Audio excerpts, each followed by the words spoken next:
Good day, everyone. Today, we will talk about the most important tool in statistical process control or SPC. It is the control chart. Specifically, we will focus on the X bar and R chart. This will help us understand how to monitor process using data and how to know if process is stable or if there are special problems we need to address.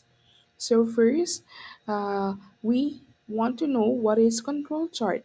Control chart is basically a graph na ginagamit para makita kung ang isang process ay stable over time. So, merong part ang control chart. Ito ay ang tinatawag nating center line. It is a process average kung ano ang expected na value. Meron din upper control limit or UCL. Ito naman the highest acceptable boundary of normal variation.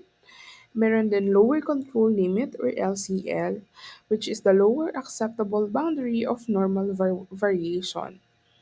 If data points stay inside this control limit, ibig sabihin the process is in control. Pero kapag lumagpas, ibig sabihin may special cause variation na kailangan nating malaman at imbestigahan. So, sa susunod na slide, makikita nyo kung ano-ano ang part ng or kung ano-ano ang uri or type ng control chart. So, may apat na uri ng or may apat na type ang control chart. Pero tayo, mag-focus tayo sa X bar at sa R chart. Ano ba yung X? Bakit sa dalawa lang tayo magpo-focus? Because we want to monitor both the average and the variation inside the subgroup. So, ano ba yung X-bar? X-bar chart is for monitoring the subgroup average, while the R chart is for monitoring the subgroup ranges. Ibig sabihin, the difference between the highest and lowest value in a subgroup. So, lagi tatandaan, we always check the R chart first. Kasi kung hindi stable ang variation, hindi valid ang control limit ng isang X-bar chart. So, paano naman gumawa, mag-construct ng chart? So, step by step. Una, may apat na sample per group. Ang unang gagawin is to collect the data, compute the subgroup, mean and range for each group. Pangatlo, compute the grand mean. At pang-apat, use SPC constant like A2, D3, D4 to calculate the control limit. So, dito makikita nyo sa X-bar chart na ito na nasa screen, sample ito ng factory kung saan nagfi-fill sila ng 50 grams ng potato chip packs. So, ang target weight ng potato chip is 50 grams per pack.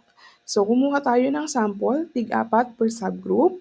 Sample 1, ang weight is 48, 50, 51, and 49. So, ang mean nito is 48 plus 50 plus 51 plus 52 plus 49 divide by 5 it is equals to 50.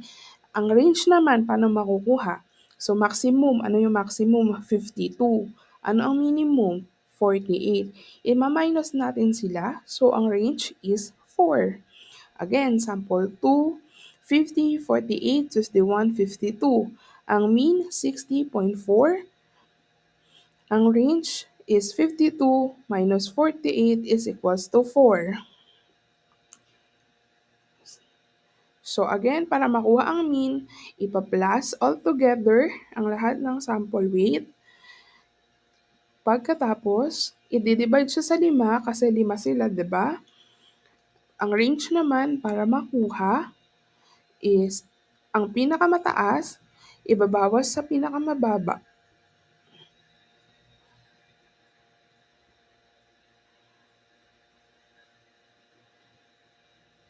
Ayan. So overall, if we plot this mean on the X-bar chart, we can check kung lumabas ba sila sa control limit. Kung lahat ay nasa loob ng UCL at LCL, ibig sabihin na ang process ay in control. Sa next slide, makikita naman natin ang peak chart or defective product. So, dito meron daw 200 product per day na inspected. Limang product ang binigyan natin ng data na may defect na. Ito yung 8, 12, 10, 15. Ang kayang total inspected is equals 200 times 5 is equals to 1,000. So, saan galing yung 5? Ayun yung 5 days. So, total defect is equals 8 plus 10 plus 12 plus, I'm sorry, plus 15 plus 5 is equals to 50. So, step-by-step computation tayo. Compute compute P or proportion defective. P is equals to total defect over total inspected. So ano ba yung total defect? 50. Ano yung total inspected? 1,000. So, i-divide natin siya together, makakakuha tayo ng 0.5 or 5%. Next, and on this chart, makikita natin na yung yellow line, ito naman yung sample data. So, ito yung actual na mga values na kinokolekta per sample. Halimbawa, 1 to 24. Yung green line naman, or green dash line, ito yung CL over mean. So, ito yung center line or process average. Dito naman naka-base kung saan dapat umiikot yung values. Makikita rin yung red dash line, ito yung UCL at LCL. So ito yung upper control limit at lower control limit. Para silang warning boundaries. Kung lumabas ang data point dito, ibig sabihin may special cost variation or problema. So makikita dito na ang yellow point ay nasa loob. So, halos lahat ng yellow points ay nasa loob ng UCL at SEL. So, walang point na lumagpas sa taas o sa baba. So, may mga natural ups and downs, common cause variation, pero wala namang lumabas na out of control. So, to close this lesson, I would like to inform you about the main point.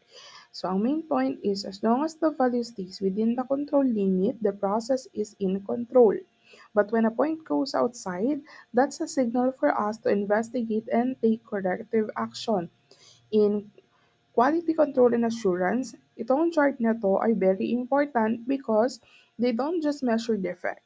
They guide us in maintaining consistency, improving quality, and satisfying customer. Because always remember, quality is not inspected into a product, it is built into a process.